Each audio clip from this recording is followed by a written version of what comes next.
बाप लोग बाप। चलिए सभी को मेरे तरफ से जय हिंद। सभी को मेरे तरफ से जय हिंद। बहुत क्लीन आउट रहे। सभी को मेरे तरफ से जय हिंद। दिख रहा है बोर्ड पे? हाँ उधर हाँ हो गई। जैसे आपको मान चलिए पहले आपको ये बात याद रखना है। आपको यूक्लिड, आप लोग नाम सुने होंगे यूक्लिड, दिख रहा है बोर्ड पे? यूक्लिड विभाजन क्या बोलते हैं? विभाजन क्या बोलते हैं? विभाजन, राइट। प्रमेयिका बराबर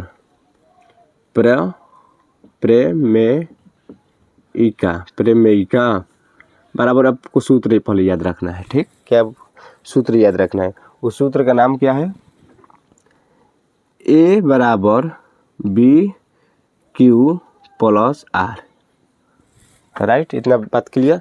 और कोई पूछेगा यूक्लिड विभाजन प्रमेयिका बराबर सूत्र या विभाजन कोई भी पूछ देगा, केवल ये प्रमेयिका नहीं लगाया तो आपको सूत्र यही बताना है। क्या बताना है? यही बताना है। अब जैसे मान चलिए जो A लिखा है मेरे भैया, क्या लिखा है? जैसे आपको A लिखा है तो A को हम लोग क्या बोलते हैं? भाज। क्या बोलते हैं? भाज बोलते हैं। क्या बोलते हैं? भाज। अगर कोई पूछेगा A को क्या बोलते हैं तो भाज बोलेंगे। क्या बोलेंगे? भाज। और कोई मेरे भाई B को पूछेगा तो क्या बोलेंगे? भागफल। क्या बोलेंगे? भाजक। क्या बोलेंगे? भाजक। क्या बोलेंगे?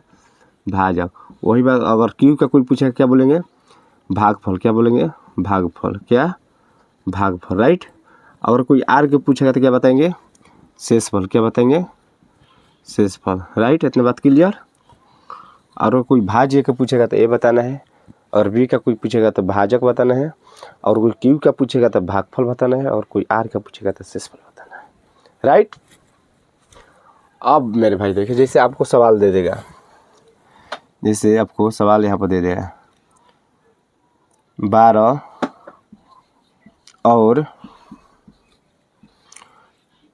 और 40 का HCF निकालिए। क्या निकालिए? HCF। क्या निकालिए मेरे भाई? HCF। क्या करिए? निकालिए इसको, राइट। तो आपको ये बात देखना है, जब ये सूत्र से आप लोगों को निकालना है, कौन सूत्र अगर बोलेगा उसमें यूक्लिड विभाजन पर प्रमेयिका बराबर प्रमेयिका के रूप से आप लोग हल कीजिए HCF, तो ये सूत्र लगाना है। अगर आपको केवल ऐसे लिख देगा, आपको जो मन है तो ऐसे करके आप लोग निकालना है। तो आपको बोलेगा ऐसे निकालने के लिए तो ऐसे निकालिएगा, आपको मन करेगा लघुत्तम विधि से निकालिएगा। तो चलिए हम लोग थोड़ा लघुत्तम विधि से निकाल लेते हैं। तो 12 को निकालेंगे, 2 से जाएगा 6 होगा, दिख रहा है ना भंडुल? 3 होगा, 3 एकम 3 होगा, राइट। 3 एकम 3। अब आपको 40 को निकाल लेना है, तो 40 से निकालेंगे, 2 ले जाएगा 2 होगा 20, 2 ले जाएगा 10, 2 ले जाएगा 5, 5 एकम 5। यहाँ पर 12 का गुणनखंड हम लोग क्या निकालें? देखिए 2 2 है, 1 3 है, 2 को 2 है और 1 3 है, राइट। 40 का क्या निकाले हैं? यानी 2 गुणे 2 गुणे 2 गुणे 5, राइट। तो देखिए दोनों में क्या मिल रहा है? जो मिलता है वही आंसर होता है।